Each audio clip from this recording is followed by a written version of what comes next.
más. ¿Cuántos hay? 3, 6, 10. Ya, bueno, buenas tardes a todos. Bueno, el día de hoy tenemos el tercer conversatorio con los egresados. El objetivo de estos conversatorios es más que nada saber las experiencias que los egresados tienen, el saber cómo se están desenvolviendo en el campo académico, ¿no? Después de haber concluido sus estudios de pregrado. Y en esta ocasión tenemos a la compañera Alejandra Ayulo, el cual nos va a comentar un poco de sus experiencias y conocimientos en tanto a sus prácticas preprofesionales que lo ha realizado en el INEM. Bien, Alejandra, coméntanos, por favor. Bueno, gracias por la presentación, Paul, y también agradecer a todos los que están presentes en mi conversatorio. Y les comento un poco sobre cómo fue mi decisión de poder realizar mis prácticas preprofesionales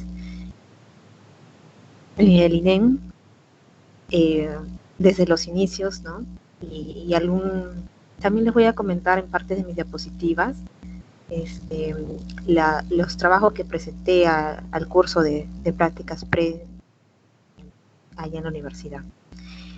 Mi decisión de hacer mis prácticas pre fue porque a medida que yo veía los cursos de la doctora Sandra Guzmán y del profesor Josué Ortegi,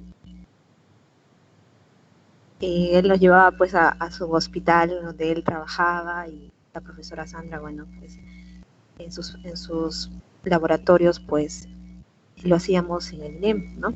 Por ello conocemos a la licenciada, la mayoría de nosotros que están presentes conocemos a la licenciada Edith.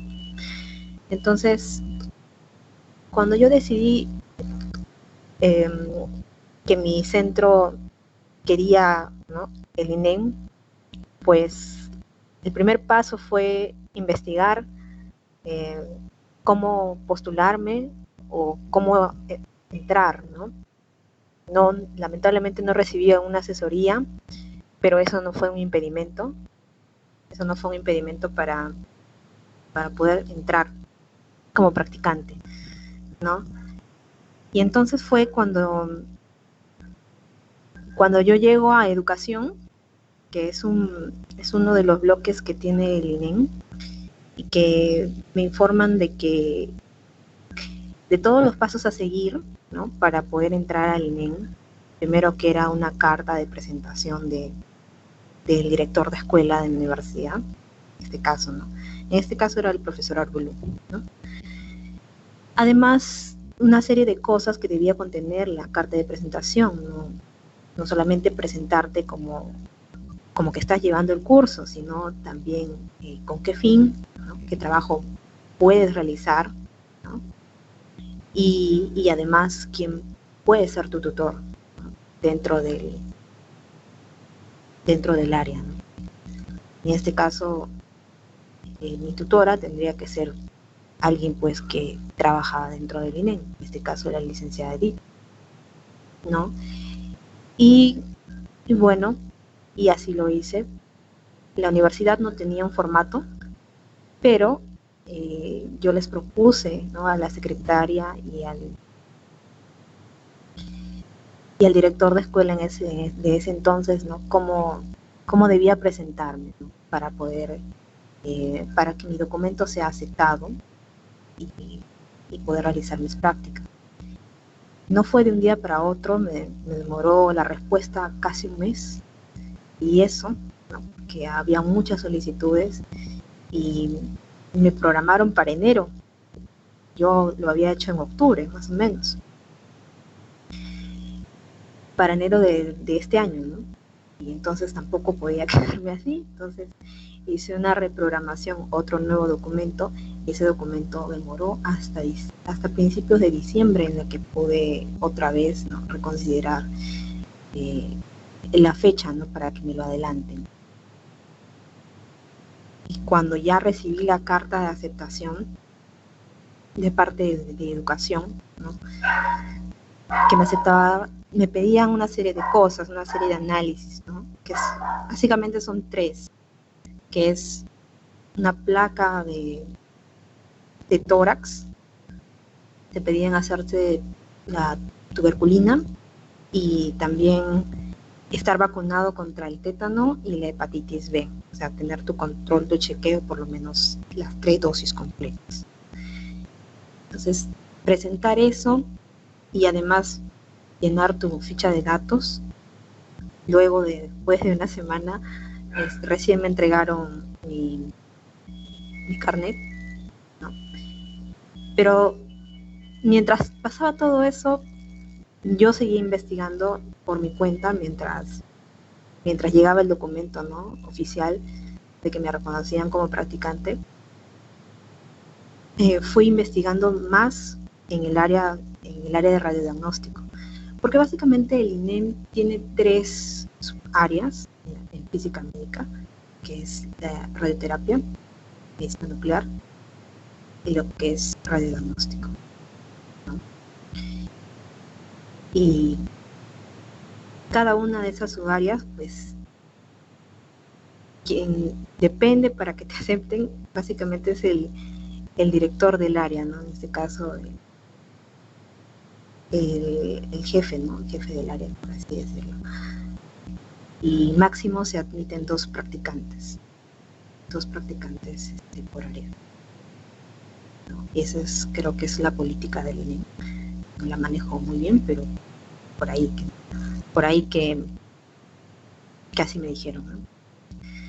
Entonces, yo les voy a presentar un poquito para que más o menos vean cómo fue el trabajo que presenté en ese momento cuando yo llevé las prácticas, ¿no? Yo lo presenté así como análisis de los parámetros radiológicos en el control de calidad de imagen y optimización de dosis de radiación en fantomas pediátricos en pruebas de tomografía computarizada de abdomen.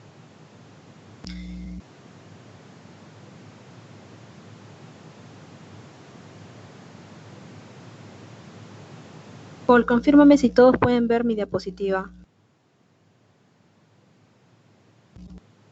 Sí se ve. Si puedes, ponlo en pantalla completa para que se vea mejor.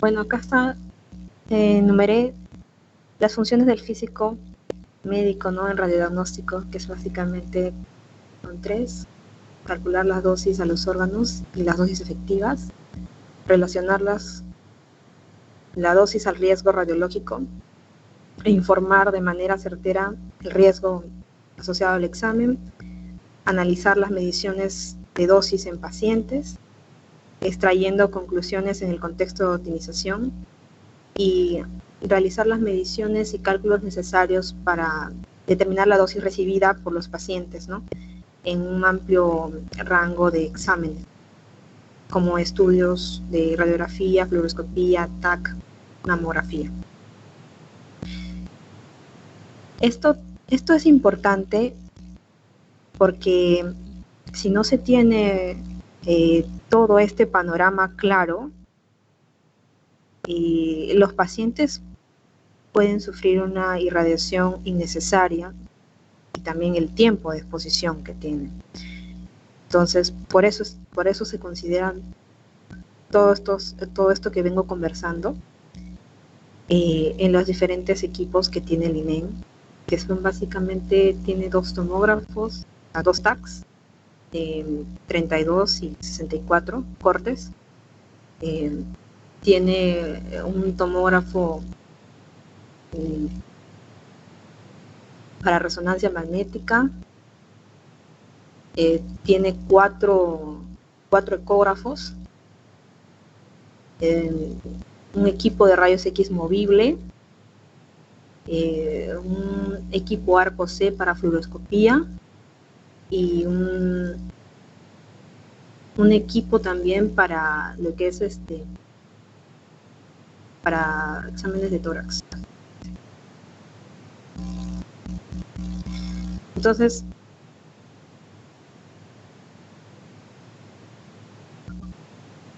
como parte del trabajo, requería que yo pues hiciera una introducción a lo que es la tomografía y cómo se ha ido avanzando, porque si ustedes habrán escuchado, o los que todavía no conocen, existen tomógrafos de varios cortes, ¿no? De 16, 32, 64, 128 creo que es el último. ¿Y por qué son esos números? Esos números en realidad significan mucho para lo que es la precisión con la que se puede visualizar una imagen. Esto es decir que un TAC de 128 cortes te puede dar una mayor calidad de imagen con un menor tiempo, o sea, menor tiempo de exposición. O sea, para el paciente lo considera bastante, ¿no?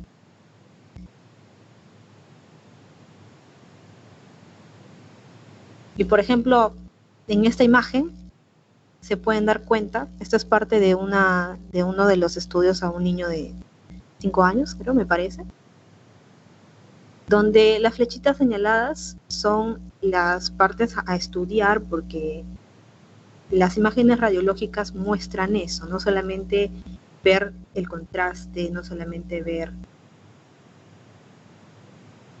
o sea, las partes, sino visualizar el problema que tiene, ¿no? El físico es el que contribuye a la buena calidad de imagen, al estudio, de ser como un oficial de protección radiológica, podría decir, en muchos de los casos, ¿no? De emitir informes mensuales, semanales, eso es criterio ya del físico. Para eso existen los protocolos de radiodiagnóstico, que son básicamente dos, el ARCAL 49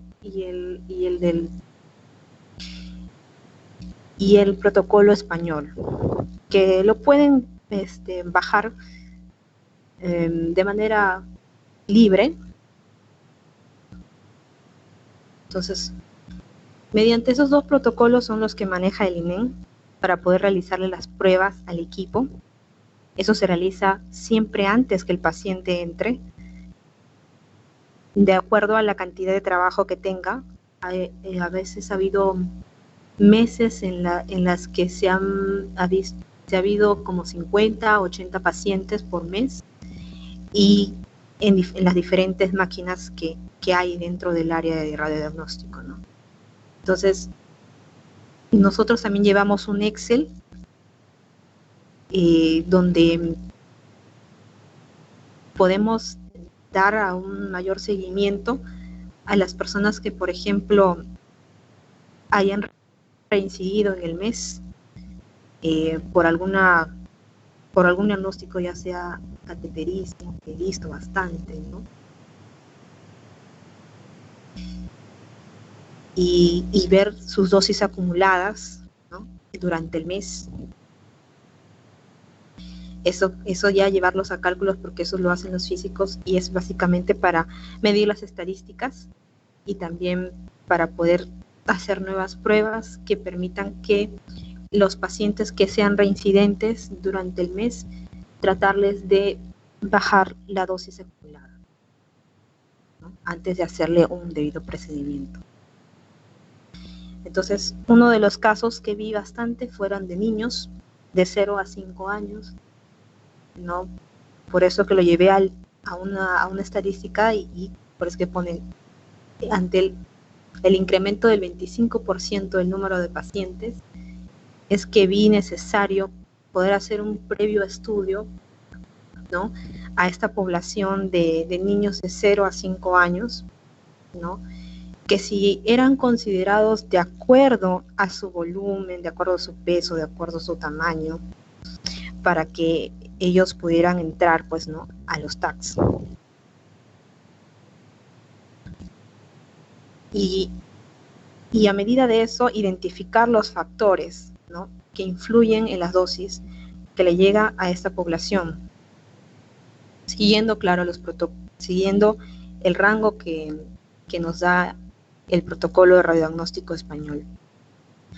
Entonces, los objetivos generales y específicos, básicamente optimizar la dosis de radiación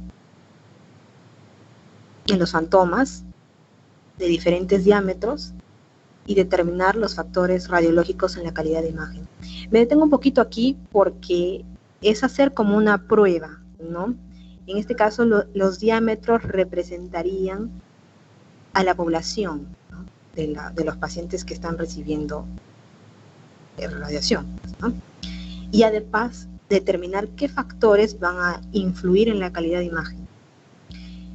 Específicamente, vamos a comparar los índices de dosis en un examen de abdomen y dar a conocer un estudio completo del examen de abdomen, tanto en la calidad de imagen como en su dosis, ¿no? Que se imparte en una imagen radiológica.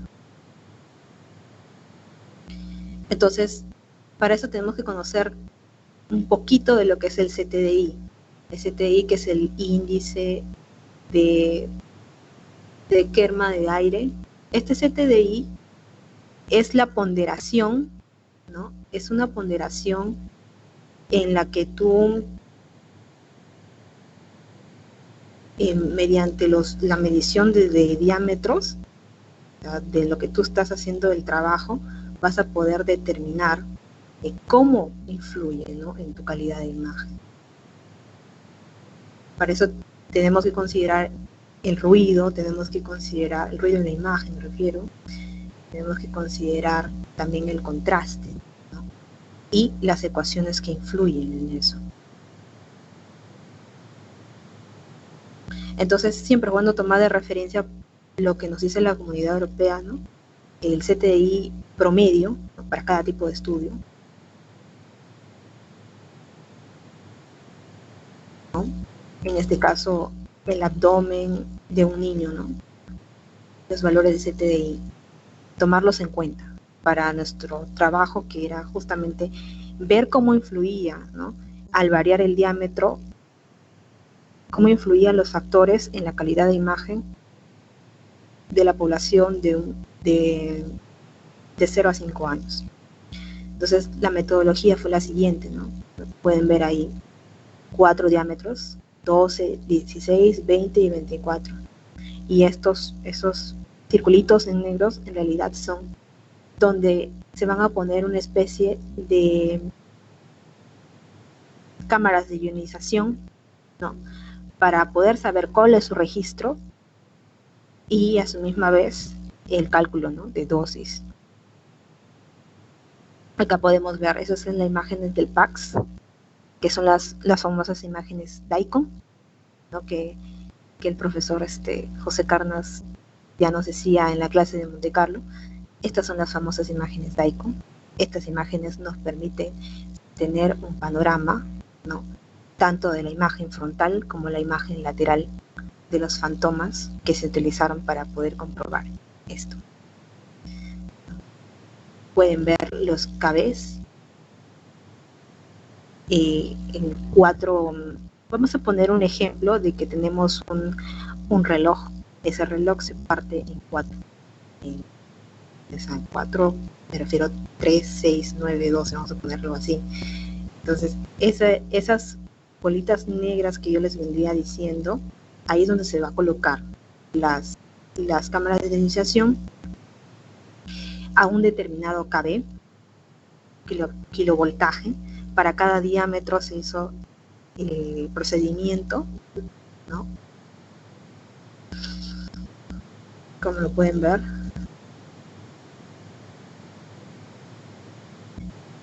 Y obviamente para 80, 120 y 140 kV. Y también se le halló la mediana y la desviación estándar por cada diámetro, obteniendo lo siguiente. Ustedes pueden ver el comportamiento a medida que nosotros hemos colocado el índice de dosis, ¿no? Cómo va variando para cada, o sea, la leyenda, ¿no? Ven en 12, en 16, en 20, en 24, cómo ha ido en crecimiento a medida que se ha ido incrementando el kilovoltaje. Entonces, eso ya nos puede dar, eso es un indicador. A lo mismo que la corriente del tubo versus el índice de dosis. También que cómo influye el MAS. Y también la comparación, ¿no?, de la tensión de tubo versus el contraste. El contraste que ustedes veían en la imagen DICOM. La corriente de tubo versus el contraste, ¿no?, la tensión de tubo versus el índice de ruido. Y aquí vamos a las siguientes conclusiones.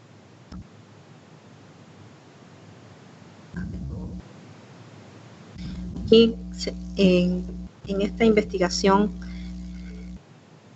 la dosis y la calidad de imagen se compararon utilizando los fantomas de acrílico, los de 2, 16, 20 y 24, que simulan el abdomen pediátrico.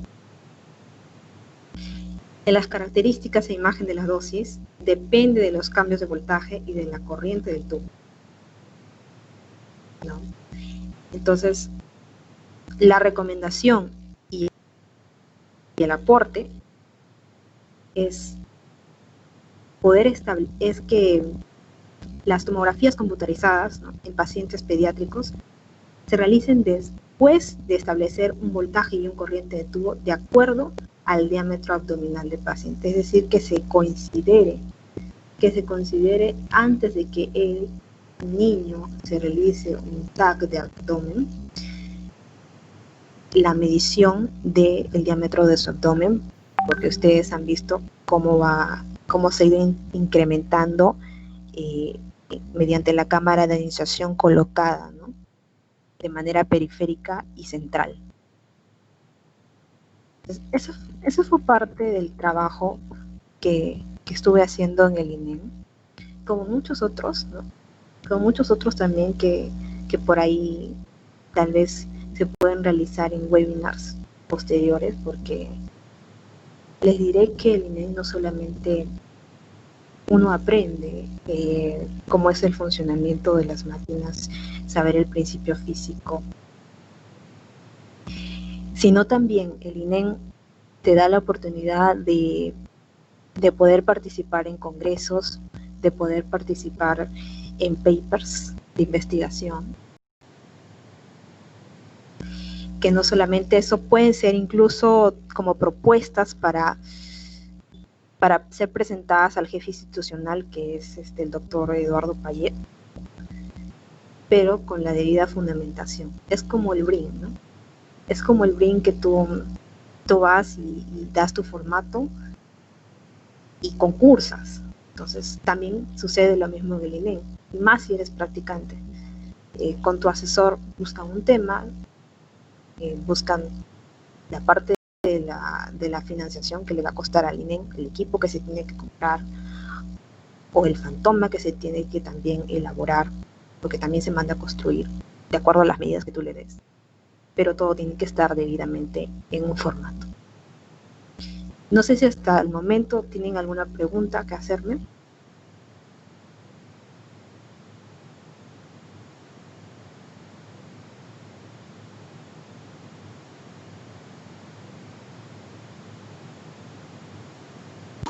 ¿Cuántas horas ibas a hacer tus prácticas?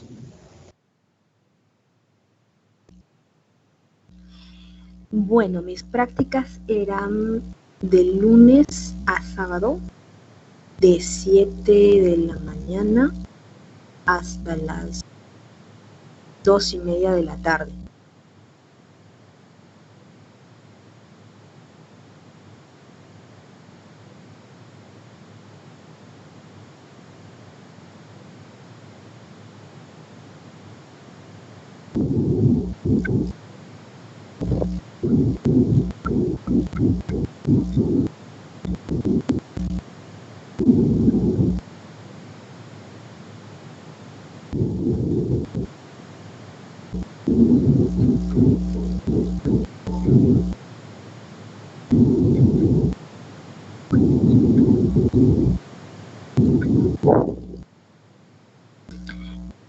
La universidad actualmente no cuenta con un convenio, eso lo tendrían que ver con el director de escuela, que presente a su misma al decano. El decano tiene que mandarle una invitación y sus propuestas también, qué es lo que van a realizar los practicantes, las horas en las que van a estar, porque yo como practicante me aceptaron, pero yo no tenía un sueldo. Pero lo hacía por vocación, lo hacía porque yo quería estar ahí de algún modo. No fue sencillo, pero todo se puede si tú eres constante. Y yo estuve detrás de los documentos hasta que pudiera salir, que me aceptaran.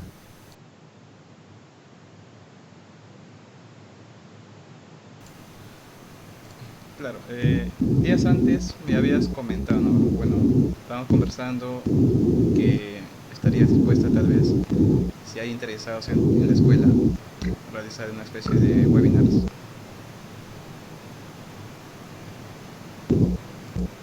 Claro, los webinars vamos a seguir coordinando con los chicos para que en un próximo webinar pues se trate netamente de los equipos y su funcionamiento, pero también el principio físico que tienen que conocer de cada uno de ellos. Y en un próximo creo que ya sería netamente investigación, que son papers en los que estuve más o menos involucrada, ¿no?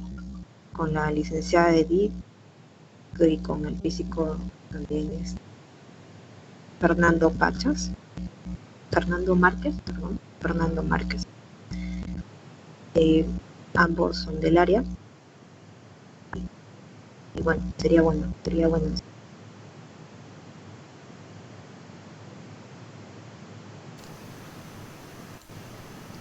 Claro, sería bueno también que invites ahora mismo, tal vez no hay muchos que de los que están reunidos en ese momento pertenezcan al grupo que has formado, ¿no? Hay unos grupos que has formado en los cuales tú estás compartiendo información en esta Claro, área. justamente voy a hacer mención para los que no están en el grupo. Hace días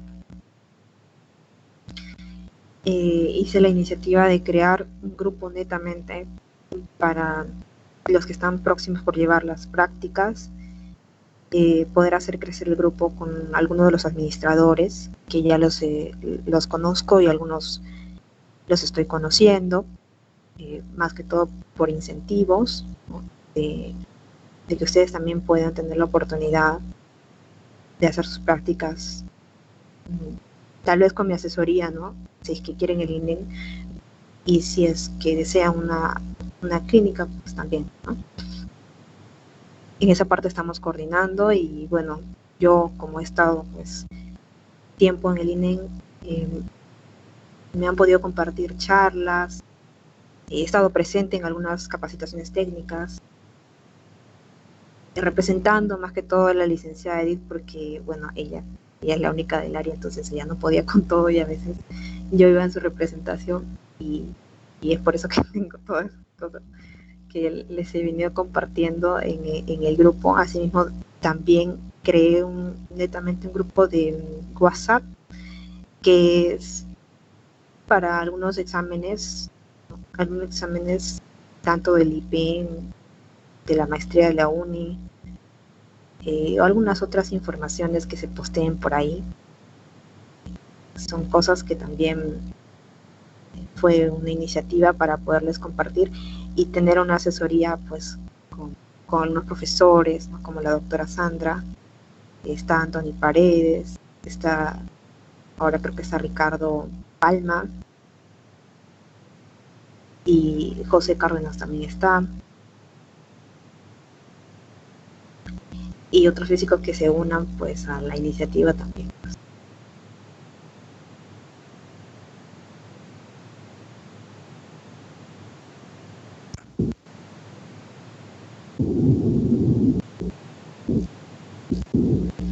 Sí, Alejandra, hola. Eh,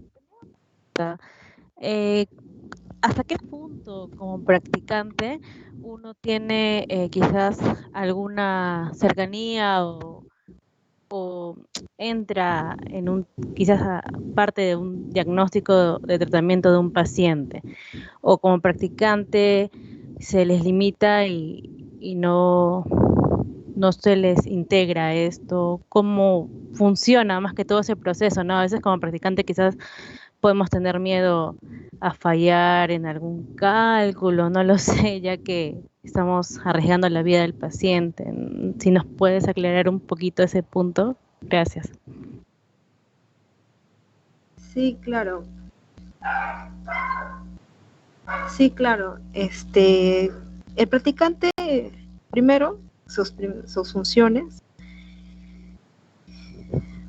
es estar presente en los controles semanales, mensuales, eh, como parte del trabajo, ¿no?, que se sigue en las pruebas de imagen en los equipos antes de que los pacientes ingresen. Por ejemplo, yo voy a describir lo que yo hacía. Mis funciones en la mañana, todos los días. Primero era entrar al equipo de resonancia y verificar su temperatura, verificar si todos su humedad, temperatura, y si alguna anomalía ha tenido el equipo, es decir, con cronómetro, verificaba el tiempo que había de variación de esos parámetros, y luego eso se llevaba a unos Excels. Así lo hacía todos los días porque mensualmente se emiten informes. Cuando entraba a fluoroscopía, hacía todo lo que es la cuantificación de dosis, ¿no?, que puede recibir el personal en la puerta, al costado de la fuente, al frente, en el pasadizo, en el baño, y también pues llevarlo pues a un informe. En los ecógrafos verificaba todo lo que tiene que ver con le hacía las mismas pruebas, la toma de imagen en un fantoma para mamografía,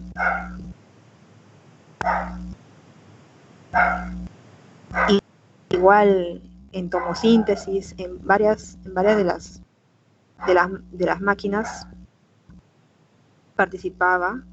O sea, me enseñaban, la licenciada hacía una vez y después yo tenía que replicarlo, pero claro, bajo su supervisión siempre de ella, ¿no?, de poder manejar el equipo, tanto de fluoroscopía, tanto de mamografía, de ecografía,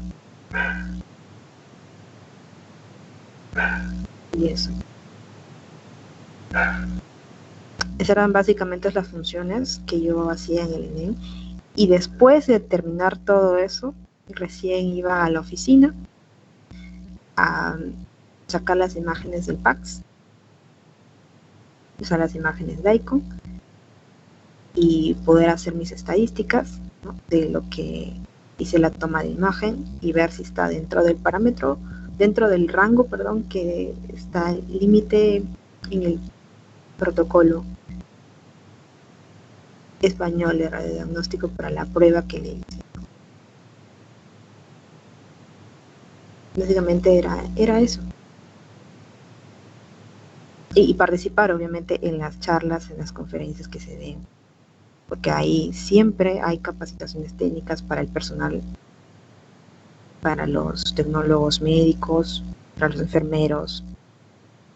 Los físicos imparten charlas a ellos porque ellos no conocen mucho de lo que es el manejo de las radiaciones, y tienen que conocerlo porque ellos están en relación directa con los pacientes y muchas veces no conocen eso y es ahí donde fallan. Pues por eso que en el área siempre debe haber un oficial de protección radiológica y también un físico que les brinde toda esa información a ellos y también para el cuidado del paciente.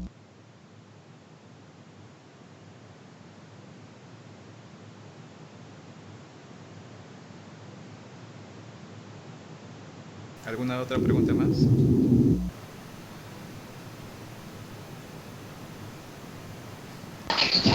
Sí, yo tengo una pregunta. ¿Se me escucha?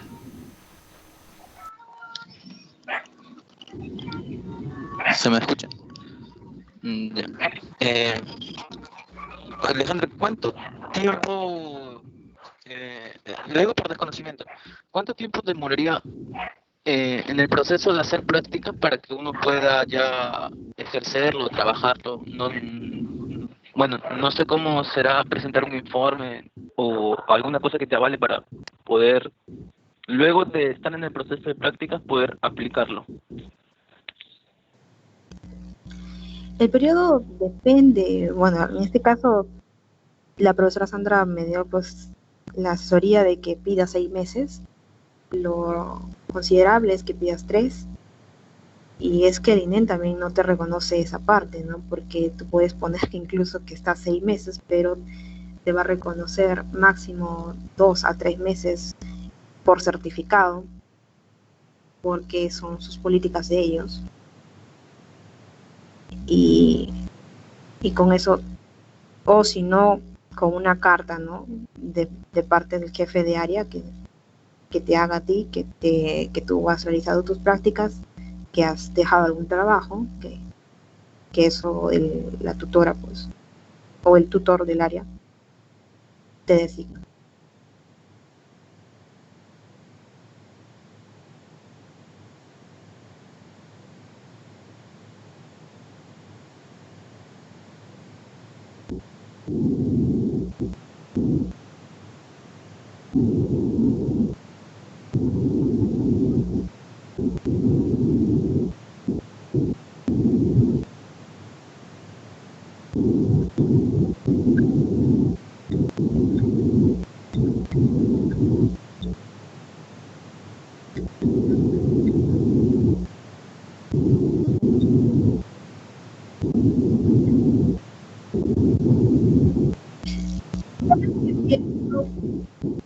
¿Sabes qué pienso? Que los practicantes pre y profesionales han marcado una notable diferencia.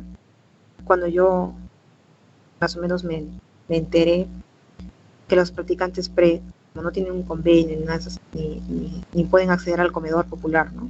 Al comedor popular que tiene el INEM, no pueden acceder al pago, ¿no?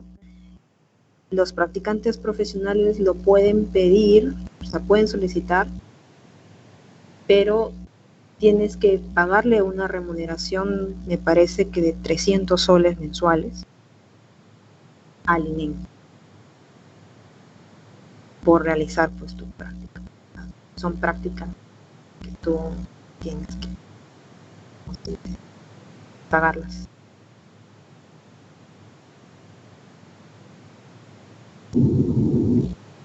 Y bueno, aparte del INEM hay otras instituciones en las cuales un físico se puede desempeñar en lo que es como físico médico. Claro, otras instituciones, el hospital Eduardo Rivarriati, el hospital Almenara, la clínica Ricardo Palma, la clínica UNA donde está ahora Anthony Paredes. Últimamente creo que me dijo que había solicitado 2 practicantes, pero me comentó que hay una reestructuración de AUNA, entonces puede ser que el próximo año ya se subdividan las 3 subáreas que tiene AUNA, ¿no? Y ahí puede haber la posibilidad de una plaza pues para un practicante, o tal vez 2, pero ni coordinarlo. todo eso.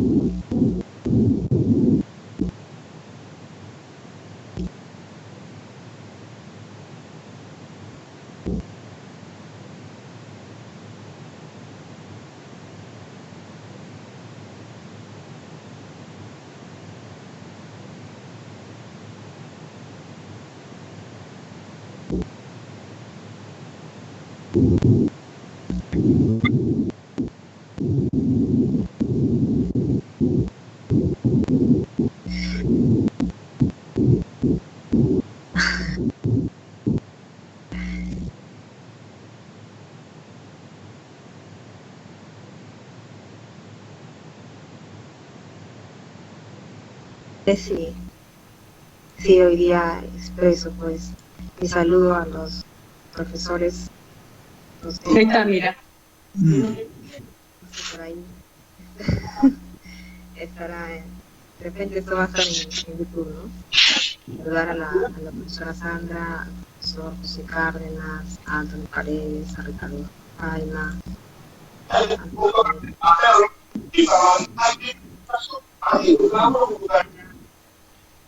muchos físicos se desempeñan en el área. Y yo les digo a ustedes, si su objetivo es una institución pública,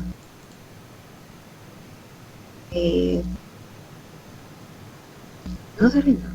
Entonces, ustedes pueden, porque si yo esperé creo que un mes y medio, y es porque no sabía, pues no tenía más asesoría, ¿no? Pero siempre queda eso. Yo les ofrezco mi ayuda, mi asesoría, y si es que todavía aún no se deciden en qué subárea estar, o sea, en radiodiagnóstico, radioterapia o medicina nuclear, también me pueden escribir,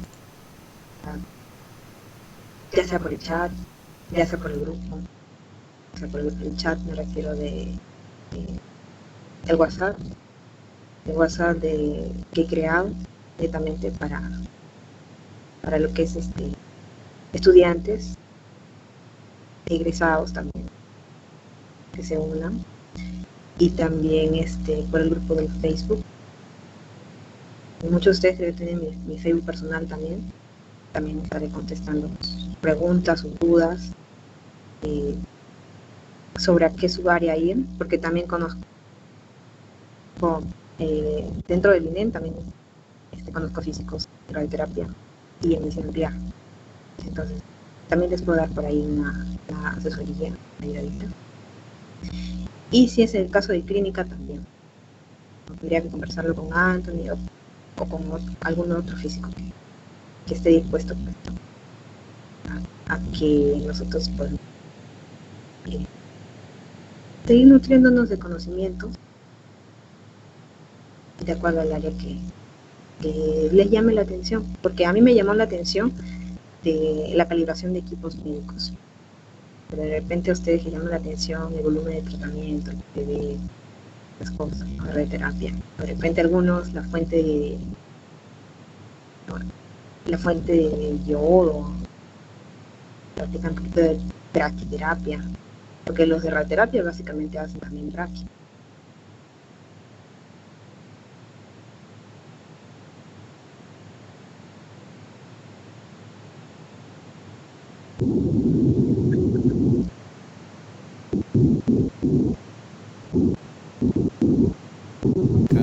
Esa área, por la misma formación también que tenemos en las mallas curriculares y con los profesores que siempre tenemos. Y bueno, Alejandra, espero que el grupo y las ideas que estás proponiendo para mejorar de alguna manera lo académico, ¿no?, la escuela, siga yendo de mejor manera. ¿Cómo? Contribuyen bastante, digo yo, porque es la primera vez que se crea un grupo netamente para orientar a los chicos a ver a qué subárea van, y además buscarles alguna oportunidad laboral también, que también faltaba eso, ¿no? Sí, justamente eso es el objetivo de estos conversatorios, para que los chicos tengamos un panorama, mejor dicho, porque me incluyo también, y ver y conocer un poquito, ¿no? Qué oportunidades podemos tener más adelante.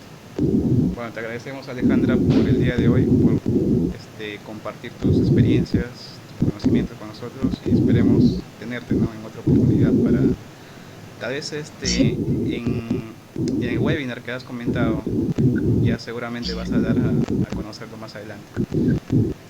sí, en los webinars prácticamente voy a hablar en uno creo que voy a compartir netamente investigaciones del INEM y en el otro pues lo que son los equipos médicos, su funcionamiento y su principio físico. Y por ahí creo que saldrá un cálculo por ahí. O sea, un uso de programa que también usé. Bueno, agradezco también a los chicos, ¿no? Por asistir y invitarlos a seguir asistiendo a estos conversatorios que se dan aproximadamente entre 2 y 3 semanas con los egresados, ¿no? Bueno, muchas gracias a todos por asistir. Hasta luego, cuídense. Cuídense. Gracias. Gracias.